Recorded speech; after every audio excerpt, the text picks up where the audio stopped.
television studios in Birmingham, Alabama.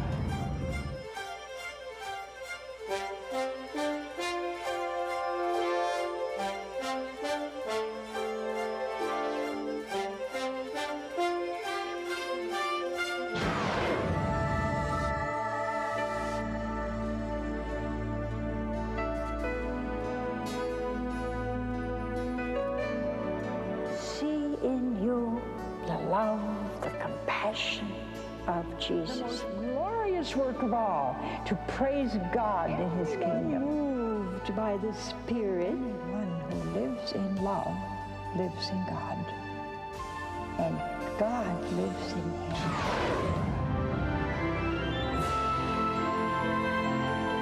What a wonderful thing is our church. This whole network is built on trust. The essence of evangelization is to tell everybody Jesus loves you. We're all called to be great saints. Don't miss the opportunity.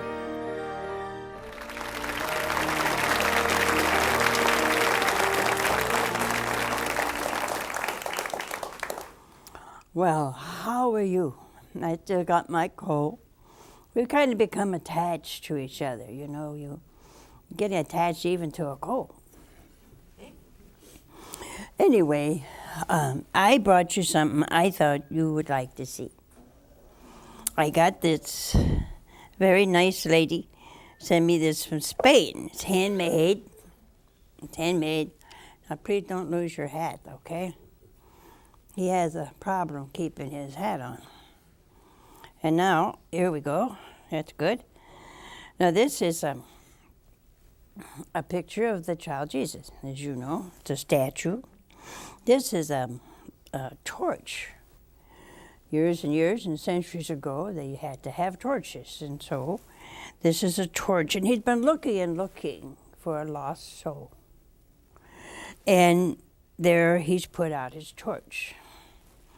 Now, he's got this little bell around his hand, and he's trying very hard to hold on to this little black sheep. You say, why'd you got a black sheep? Well, that's the one he's looking for. But here's a problem he has, see? The problem is that he caught him, but the black sheep, well, he's just not too sure he wants to go along. And so what's happening? He's crying. Here's a little handkerchief. And the child Jesus is crying because even though he caught up with him, what do you know? He doesn't want to follow Jesus. See? And I think I brought it for you to see because I think, well, this little straw hat, I think it's real cute. Isn't it cute? It's got a little ribbon back here, made out of satin. He looks good with it. I just have a hard time keeping it on him. But anyway, let's put your hat on. There. But even though our dear Lord looks and looks for us, so many turn away. That's the problem, huh? He never. See, the fact he's crying, and he had to put his torch out because he caught him, but he doesn't want to change. See, that's the story of this little statue that was handmade in Spain. And I just couldn't resist showing him to you. Because tonight we're going to talk about forgiveness. And, well, I think we are. Anyway, we're going to talk about forgiveness. And you know, one of the people we have a hard time forgiving, do you know who that is? Huh? Is ourselves. Huh? Isn't that strange? Or sometimes we find it easier to forgive somebody who did something rather stupid. And we can kind of forgive, especially if they live 800 miles away. And we don't have to talk to them every day. And we can forgive those kind of people real quick. But gee, there's a point now that we carry us with us all day, all night. And I've often wondered why it is so. Because people go to confession. See, if this little fellow would go to confession, he'd be all white. How you like that, huh? And then the baby wouldn't be crying. I used to say, this baby's dressed up, I can tell you. He is dressed up. He's got these little pants on, and he's got slippers. But see, he's crying because there's no change. And I think people who do not forgive themselves, see, I think we do God a dishonor. You know, one of the virtues most pleasing to Jesus is trust. If you go to confession, and you already lived it up, okay? Let's get a big sinner, not these little bitty ones, that, just yell at people and never really do anything big. Let's get a big one. And you've gone to confession, and you really made a good confession. Now you walk out. You say, well, I feel humbled. Well, is that humility? I don't know. I'm not sure. Why? Because you didn't forgive yourself. And you would think it would be easier to forgive yourself because you can excuse yourself. Don't you excuse yourself? Yeah, so-and-so made me do it. You ever say that? If she wasn't such a pill, I wouldn't have lost my temper. You ever say that?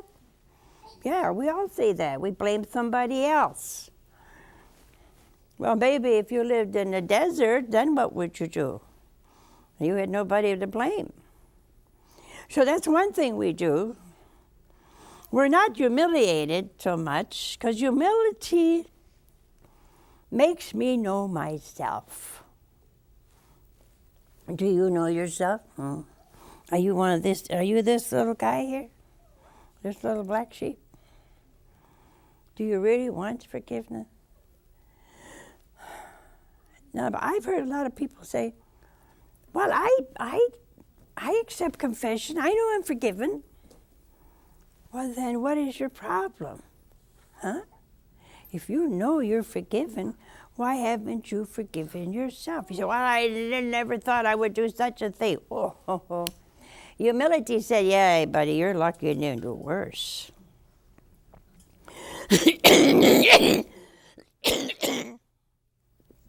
It really sounds worse than it is.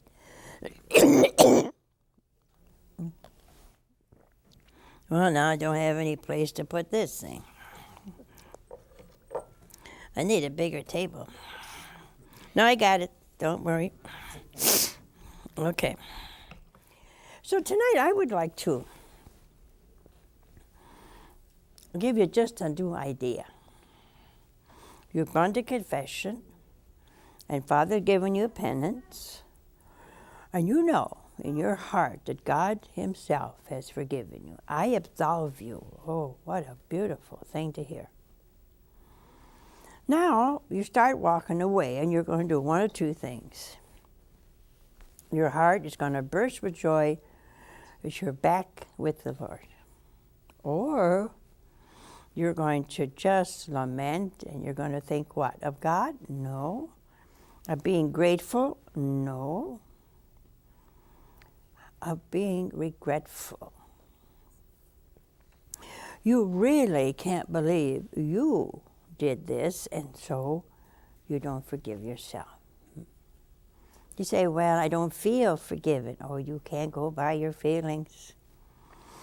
You see, our church teaches us that once you've made a good confession, and that priest says, I absolve you, that's the Lord. See? But now when you go away, you think about it. You get up the next morning and you think, oh no, why did I do that? Now that's a total lack of trust. Total lack of trust in the awesome forgiveness of God. See?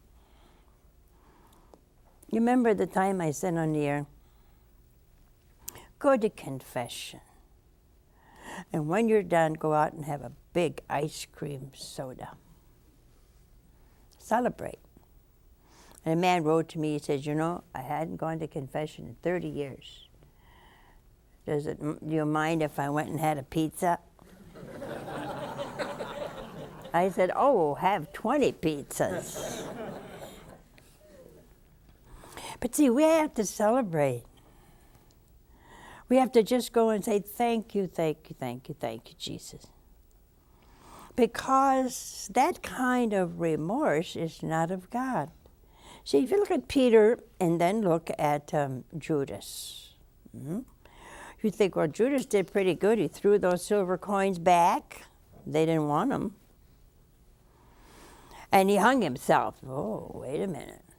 That was not accepting forgiveness. It wasn't even asking for it. See, he despaired. Now Peter comes along and he cries and cries and cries. And you know, in the boat, you remember after the resurrections, the apostles went fishing. That's why I think they were Italian Jews. Nobody will prove me wrong. I don't think you will. But only Italian Jews would think about eating after the resurrection. You and I think, well, I'm Italian, so I would have said, wow, he's risen.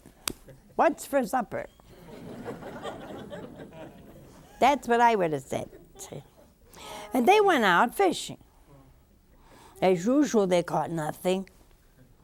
Then this stranger comes along and says, friends, have you caught anything? Well, I read that every so often because there's so much in it. And Peter now was very honest. And that's how you have to be after confession. Yeah, I did this, and I'm sorry, Lord, and I'm going to try not to ever do it again. With joy in your heart. And that's what Peter had. Peter had just not too long ago, a few days, denied his Lord 3 times. He was forgiven. See, the merciful Jesus appeared to Peter first. I wouldn't have. I'm sure you wouldn't have. You'd have said, you louse. Or if you may call him something worse. All I did for you, I made you the head of this church, and what do? He didn't say anything like that. Nothing. How would you have felt when you threw that net and he said starboard side? And he throws the net and here comes these big fish, 150. Now it's interesting as to what Peter did. He was so excited to see the Lord and to have been forgiven that he jumped. He jumped into the water, put a kind of mantle on, and he jumped into the water to get to Jesus before anybody else could get to him. Would you have done this, all you people that feel so sorry for yourself? That was a big sin. To deny you know the Lord is a form of betrayal. I don't know this man. You've been with him 3 years. Pretty big. But what does Peter do? He runs towards Jesus. All of you tonight that feel so hung up by your own feelings and sins, you don't have to feel forgiven. You are forgiven. See, that's what faith is. Faith tells me I am forgiven. And because I am forgiven, I can rejoice. What did our Lord say, huh?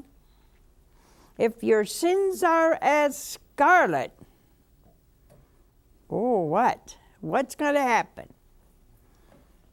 They shall be made white as snow. See? Oh, don't take him out. He's okay. He's just being a little boy. Don't bother me any.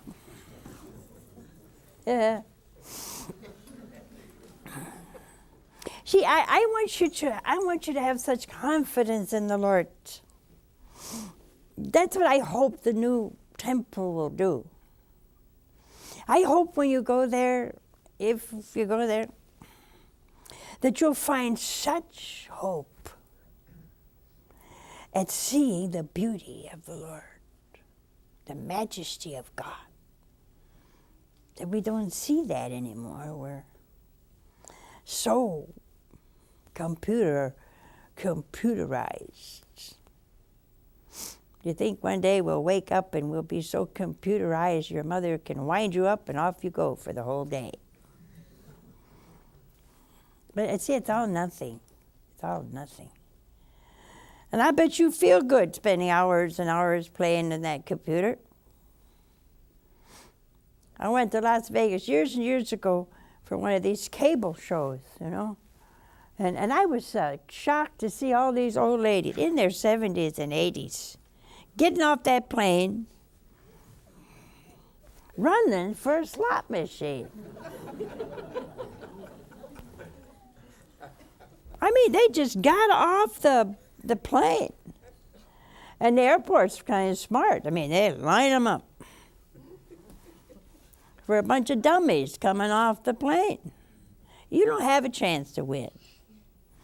You can keep putting nickels and quarters and half dollars, and the next, you can be there 5 hours, and the next guy that comes along gets them all.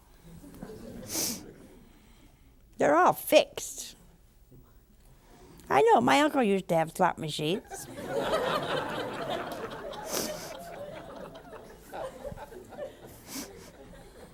Yeah.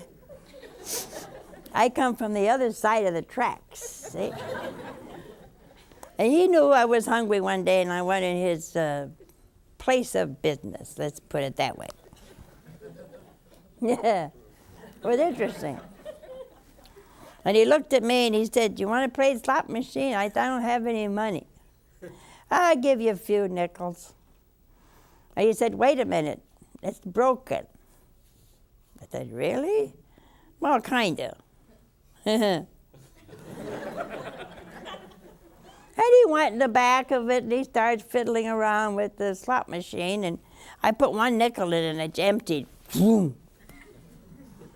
And I brought him home in a bag, a little paper bag, and my mother looked at me. "Where did you get all that money?" She thought I stole it somewhere, you know. And you can't steal that many nickels. I said, "I won them." "Where?" "Uncle Honey's place." "Oh, yeah? Bring them back." "You didn't win them. He fixed the machine." I said, "Well, I got them. I didn't care if he fixed the machine or not, you know?"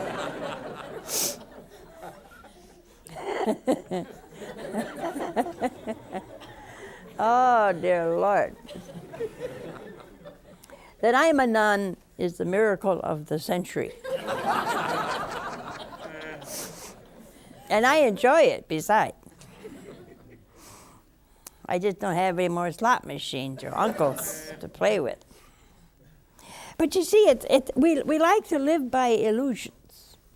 And I remember when we got to the hotel, oh boy, you sit down for breakfast, they got something you can play with, see? You go to the phone, they got something in there you can bet on or do something, see? I couldn't eat my breakfast because there was this little thing in front of me, you know, and I thought, this is stupid. Everything was, and this one lady, I passed her early in the morning. I was trying to get away from the place. You know, I had NBC or CBS with me, and they were taking pictures all over the place. And I didn't want them to see me in this place we were in. I got up as early as I could, and we walked through. And this old lady, she had to be early 80s.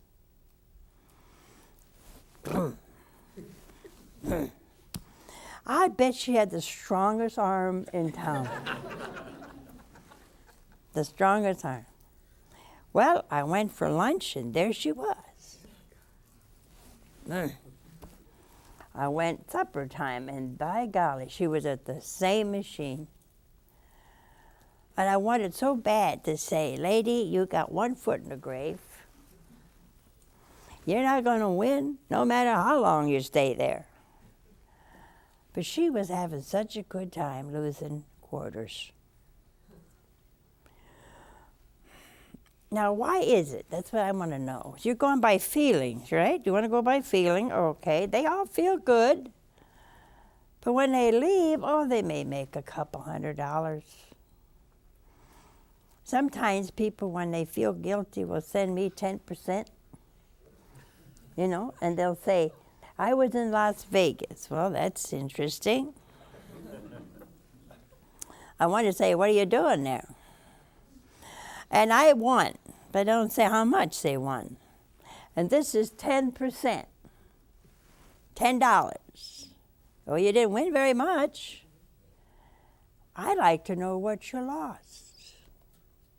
Nobody ever tells me what they lost. But they said at the end, every letter mostly will say, we had such a good time. Well now, do we know how to have a good time?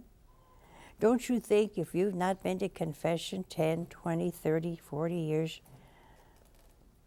don't you think that you'd have a better time by going to confession and say, Lord, you're so wonderful. You have forgiven me all my sins. Oh, that has to be the most wonderful feeling, if you want a feeling, in the whole world. All that burden, all that guilt is gone. You know, Mary Magdalene had a lot. That she had 7 devils. What's that mean? Well, it means she did every possible sin you could think of. She did it.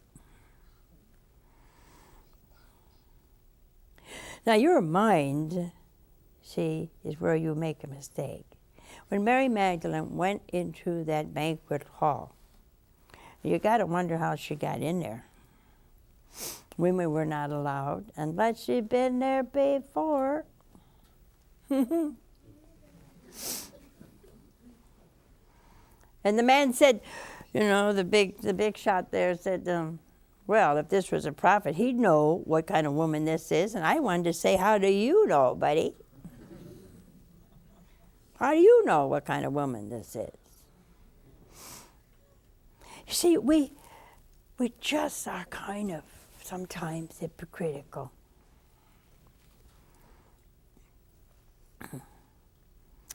Mary Magdalene was grateful. And she was so grateful, she cried. Oh, she must have had a long list. She cried, and she got our dear Lord's feet all wet. She had long, beautiful hair, and she took her hair and wiped them all. Everybody was criticizing her. Now, I know some of you by temperament are not emotional. You go to confession, you say all your sins, and you walk out, and that's the end of it. You don't feel anything. That's okay. Don't worry about it. The Lord never said, blessed are those who feel good after confession. You're lucky you got in there, most of you. And even though it's dark, you wish something would open up and you'd fall through the floor.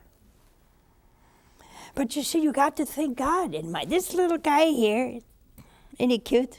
I think he's cute. He's crying. Crying because you won't go. See, while you're frustrated over yourself and thinking of yourself all the time, he's crying. He's crying. He wants you to come back. You say, well, I know that priest. He's worse than I am. Well, so what? When he's in that confessional, he's Jesus to you. He'll have to account for his own sins. But he has a special gift from God. Why don't you go, huh? Why don't you say, well, I'm not going to feel anything. Oh, I think you will. You all know when you sin and how bad you feel about it. Now you can get to a point. You know, I talked one time, years and years and years and years ago, to a man who, well, he just did the wrong kind of things, you know. I said to him, don't you feel bad when you do these terrible things? He said, I used to. I said, you used to? Well, I don't anymore.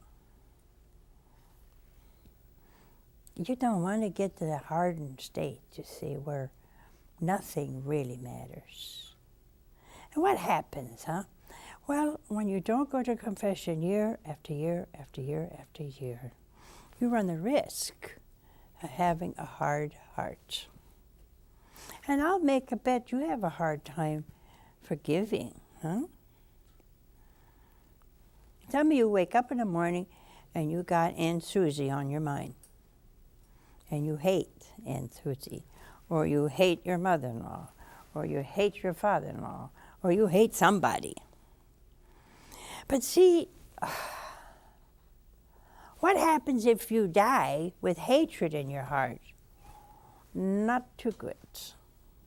Not too good. And you got to think that the person you hate the most here may be the first one to greet you at the pearly gates. Now what would you do? Ever think of that? Would you look at that individual and say, you're here? Reminds me of the little classroom I gave a talk to years ago. I forget, they were 6th graders, something like that. And I said, how many of you want to go to heaven? Everybody lifted up his hand except one little kid. He was like, oh, I said, you don't want to go to heaven? He said, not if this gang goes.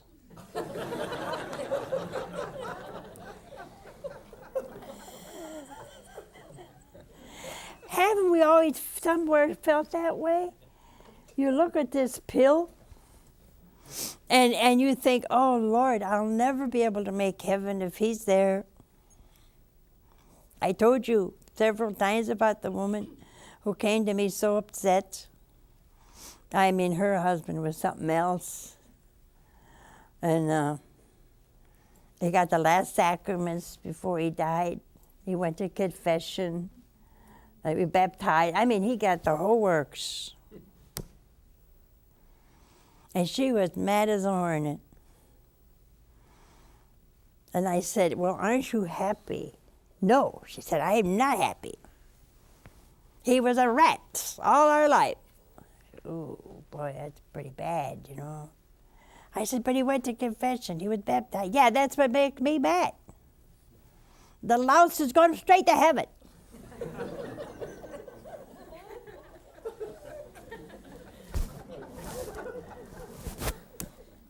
I didn't know how to answer her. I said, but, well, I said, you got to be happy about it. No, I'm not. I want him to suffer a little bit. Like 50 years I want him to suffer in purgatory. I said, well, what a great gift from God that he forgave you having oh, hey, if you got baptized on your deathbed, what a grace, huh? Boom. Well, she wasn't happy over it. See, there's a deep-rooted punishment we want to give everybody. We don't mind if people go to heaven that have offended us. We just want them to suffer a little bit. Miserably suffer, and then we feel better about it. You know, in the old days, for vaudeville days, they used to say, go break a leg, which meant, I hope you're successful. What a way to do that. Somebody said to me about 18 years ago, 17 years ago, I thought he was serious. He wanted me to break a leg. But see, we're a punishing people. We don't mind even forgiving sometimes, but we just want everybody that hurt us to suffer a little bit. Slip on a banana peel, do anything. But don't be happy. Why? Because you hurt me. Well, see, that isn't Jesus. When our dear Lord on that cross said, Father, forgive them. Now that would have been sufficient. But he excused them. He said, they don't know what they're doing. Oh, hey. If we're Christian and we read this book, I not only have to forgive, I have to excuse. I don't think people know what they do.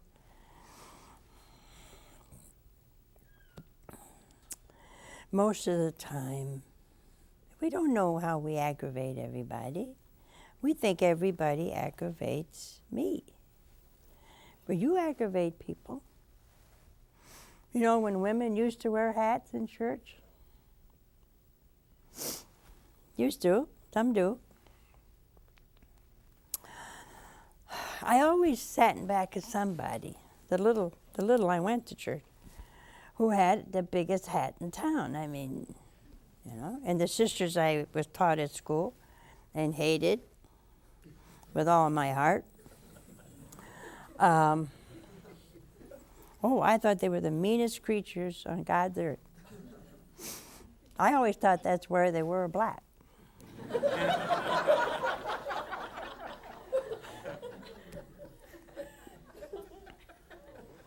I used to look at them like I was trying to find out what makes a nun so mean. Anyway, so they would look at you and like, what'd you just do? You know, it looked like it was accusatory. I don't think they do that today. And maybe it was just me. But you see, we have to look at each other not only with a forgiving heart, it has nothing to do with feelings. It has to do with faith. You say the Our Father, huh? You do? Mm-hmm. Forgive us, as I forgive. You really mean that? You know what you just said? Forgive me, Lord, as I forgive. Oh, boy. Well, then that's what you're asking for. Give your neighbor the benefit of the doubt. You know, they don't mean it. They really don't. Most of them are being themselves. Some people are very frank. They think they're being honest. Where did you buy that horrible dress? Well, if you think it's horrible, we can't help that. You don't have to say it. Just I'm being honest. No, you're being very hurting. Do you like this painting? It's horrible. Who made it? I did. Oh, really? You obviously don't have any talent.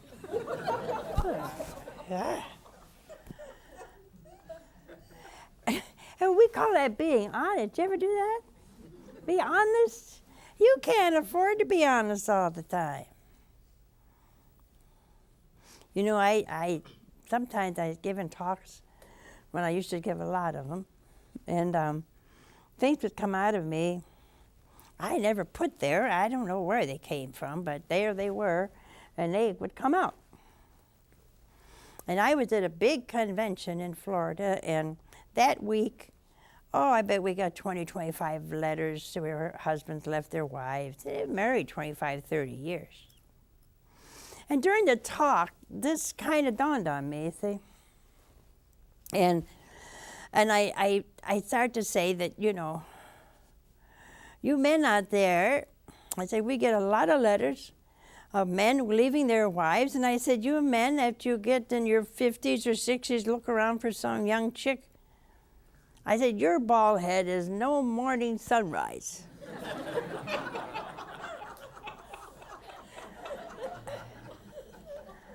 I thought Father Bertolucci was going to fall off his chair.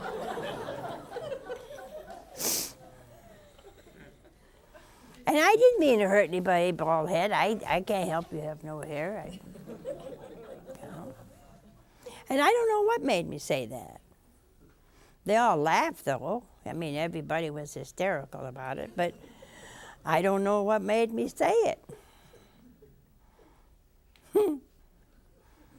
See, now, if somebody was offended, it wasn't my fault, because I don't know where it just came out. That's all. Now, if they would say, I'm mad at Mother Angelica, I'm never going to speak to her again, it would be kind of stupid. See, because things come out of us that we don't mean, you know? If I saw somebody that had a kind of rainbow dress on, you didn't know what was coming next, you know?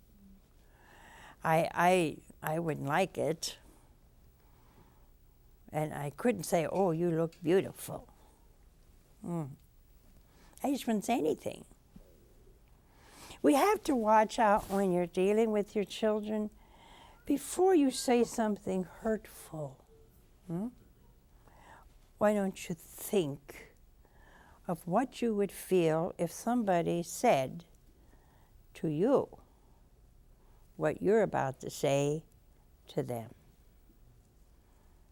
Because we get hurt very easily today over little things. We don't mean them. We're just kind of being ourselves. It's a part of our fallen nature. But if I think ahead of time, then if I have hurt somebody, why not just say I'm sorry?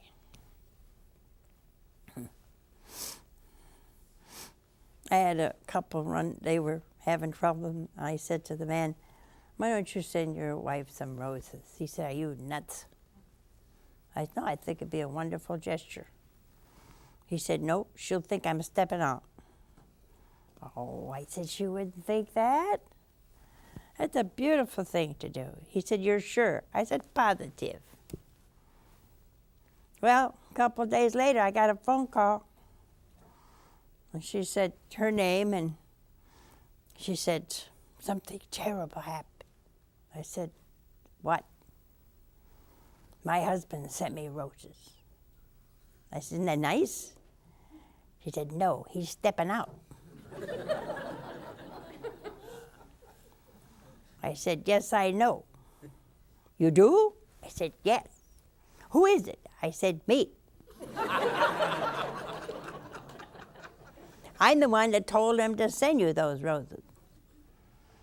See, we judge wrongly. And then you wonder why things happen in your life. See? Give your neighbor the benefit of the doubt. And be careful what you say. Then when we're ready to go to confession, we have to be honest. Say, Father, I hurt somebody's feelings because I told them what I thought was the truth, and it turned out to be a disaster. Be honest. You can't fool God. He knows. All of you are hiding in the dark. Hey, forget it. He sees you, dark, light, whatever. He sees you. And he knows. You can't hide from God. All he wants you to say is, Father, I have sinned before you and heaven. And I'm sorry.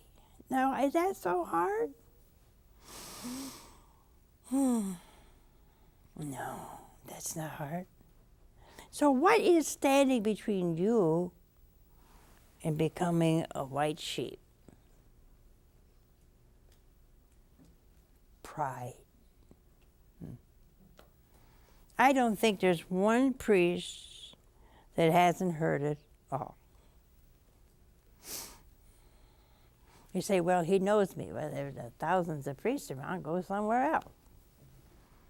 Put a handkerchief on your mouth and they won't know who you are. The Lord never said the priest has to know who it is. It's like the woman that went to confession and she accused herself of putting on makeup. And Father said, that's not a sin. For you, Molly, it's a necessity.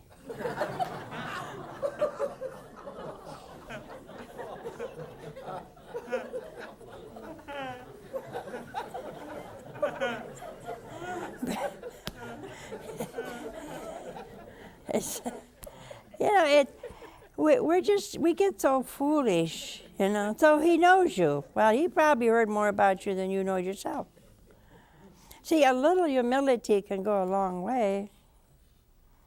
You never should be surprised at what you did, only what you haven't done, if you had the opportunity. Years ago, I used to help a lot of women who had strayed.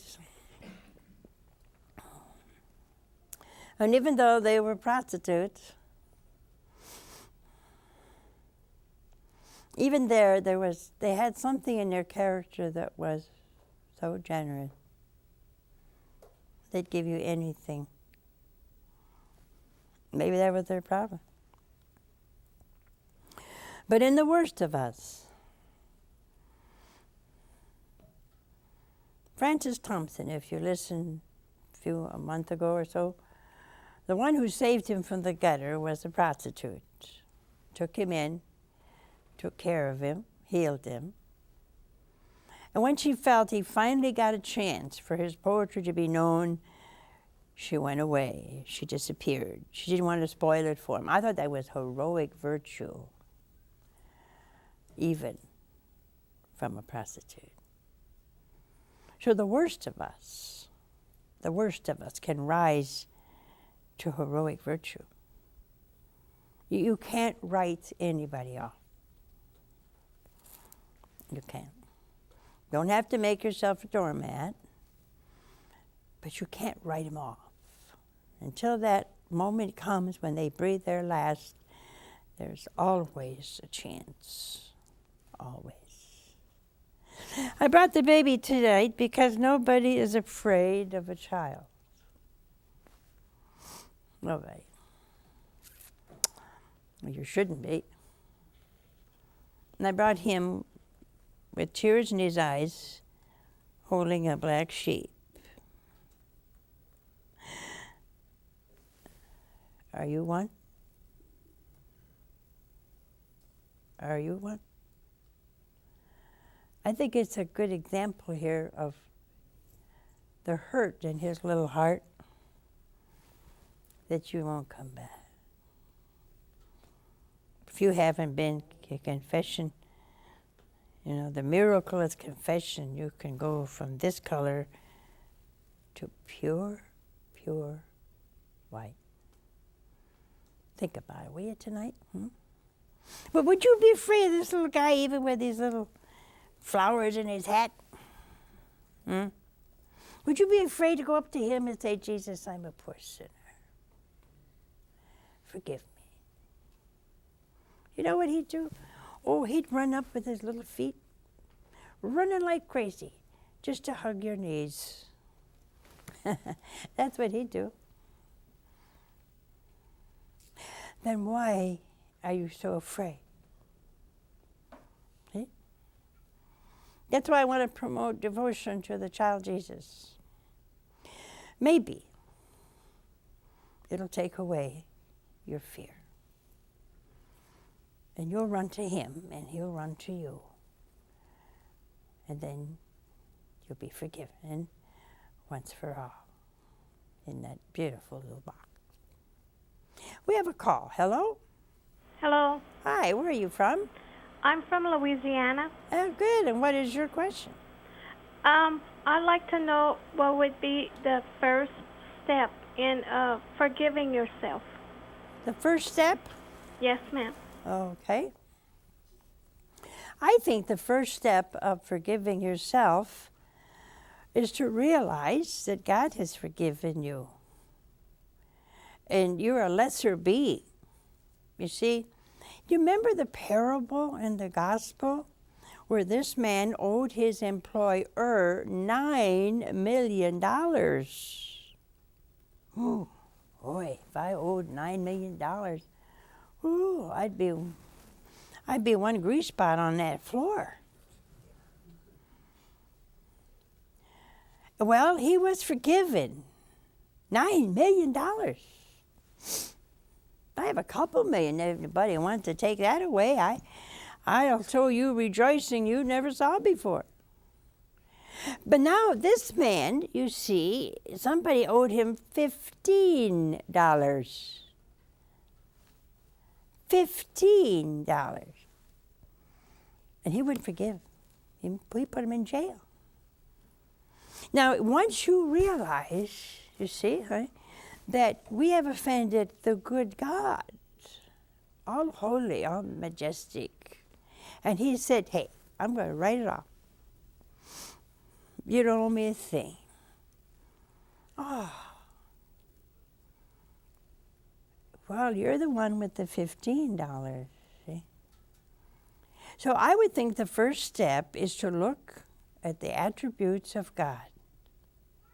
I may possess compassion. God is compassion. I may possess a little bit of mercy, but He is mercy. And if you know in your heart, in your mind, that we have offended a great God, and He's written it off. He said, it's okay. You're sorry, I forgive you. That's the joy that we miss. Why? Because we're concentrating on the $15 instead of the $9 million. Makes a big difference, huh? Secondly, I would ask Our Lady to help you. Why? Because she stood at the foot of the cross. She also forgave those who crucified Him. She's your mother.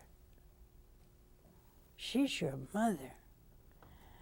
Well, now go to her and say, sweet mother, please teach me how to forgive myself. You pick up the pieces, see? You know, our Lord told Angela Filino, one of my favorite saints, the past is dead, He said. Some poor woman in Coleman last night, gone back to the farm, lost about 20,000 chickens. It's a lot. The electricity went off, and before they could do anything, there were that many chickens dead. Did you ever smell that many chickens dead? No? Thank God. Because when we passed from that point to that point, it was awesome. Terrible. Well, why do you keep thinking of that when it's gone? The past is dead, the Lord said. The future, unborn.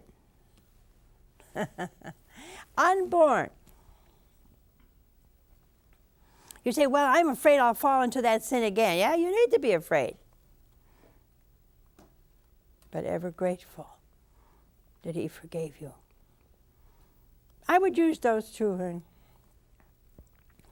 A little humility wouldn't hurt you. Wouldn't hurt you. When you get up in the morning, you say, Lord, keep me today from serious sin. We have another call. Hello? Hello? Hi. Where are you from? From Massachusetts. Oh, good. And what is your question? My question is, why do people go to jail? Why do they go to jail? Like they choose a life to be there, or sometimes I don't understand that. Well, I think it is hard to understand why people lie and cheat. The law has to punish, you see. You know, when it was a mortal sin to eat meat on Friday or not to go to Mass on Sunday, everybody went to Mass. And you couldn't stuff a piece of meat down anybody's throat if you tried. And now, they don't care about anything. You're supposed to substitute. I want to know what you substituted last Friday. What? Nothing. You didn't even think about it. Didn't know it was Friday. It takes a little bit of fear, but the law is the law. And if there wasn't a punishment with law, you have no right to kill. You have no right to steal somebody. That's the commandments. You have no right to covet. If you do, you got to take the consequences. And you see, we all suffered. I know my liberal brother don't believe in original sin. Boy, you're in trouble. If you can read a newspaper and tell me there was no original sin, because the consequences are still there. You know, to me, spaghetti is, without question, the most wonderful food in the world. Now, you may think that liver sausage is the most wonderful food. Fine. I think it's spaghetti. But now that I'm 76, I can't eat the tomato sauce. So now what? I know if I eat a big platter of spaghetti or a second helping on top of that, I am going to have one rip-roaring stomach ache. Say, what's the point? Well, the point is I know I'm going to have a stomach ache. Now I eat it anyway.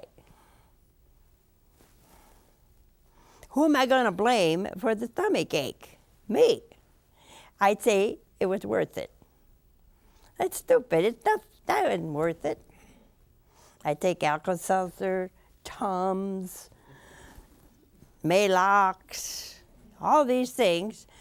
What if I had just shut up and not eaten the spaghetti? There's other food there. So what? I refuse then to accept consequences. So if you kill or you lie or you rob, there are consequences. Has to be. If there were no consequences, if there wasn't a punishment, you wouldn't be able to walk out in the street tomorrow. Now we sin. Why? Because we have what we call the consequent tendencies. I told you about the twins that came in to see me years ago, and they had one of these all-day suckers, this big. And one come in and said, "You want a lick?" It's kind of sloppy, you know. But I took it. I said, well, he doesn't have too many germs. He's too young. So I went, He's real happy. The other one hid it behind his back. Now, these are twins. And he hid it. He didn't want me even to see it, let alone give it to me. And what is that? It's a consequence. He was baptized. He's a nice little pure kid. But selfish he was. His brother generous. These are consequences. I have to know that. I am Italian. I don't have much patience. I like everything done yesterday. Today is too late. I want it done yesterday. Well,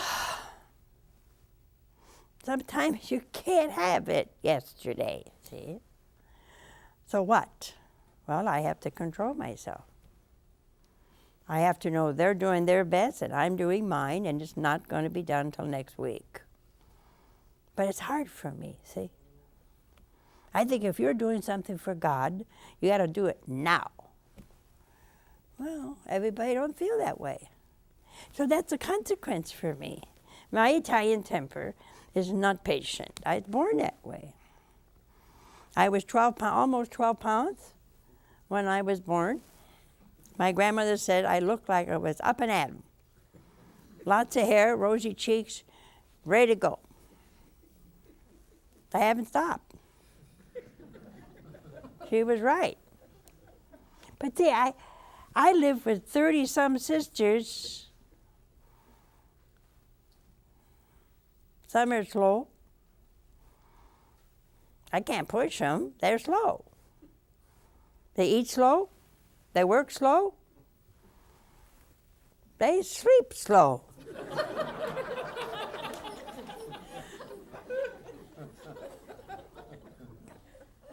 But I'm not like that, see? If I'm going to eat, I eat it and I wait. It's not very bright, but that's the way I am. It's in front of me, eat it. They take their butter or they eat one thing at a time. That aggravates me. By the time you eat, that aggravates you? The time they eat their beans, the meat's cold. And I watch them eating one at a time, one at a time, one at a time. I say, isn't it cold? Yeah. Doesn't it bother you? No. I hate cold food. Why cook it if it's cold? Now, nobody in my upstairs, my sisters are saintly. They have to be saintly to live with me. They don't care if it's cold. They don't care if it takes them 20 minutes longer to eat than it takes me. See, we're all different. We all suffer from each other's consequences. Some people, I like to say, move. Well, they're not going to move. They don't see why they should move. Isn't that aggravating? Yeah. Some of you married people like that. One's very fast, the other one, Lord save it, can't move with a derrick. That's where we have to forgive and forgive and forgive. And now I got 30 seconds to tell you, please be generous to EWTN. Please be generous. It's very important. This network is yours, and we don't have anybody else but you. And these are summer months, and summer months are always hard. So please, before you go to bed tonight, make a resolution. In the morning, I'm going to think of Mother and a little envelope. Don't forget. I love you. Bye now.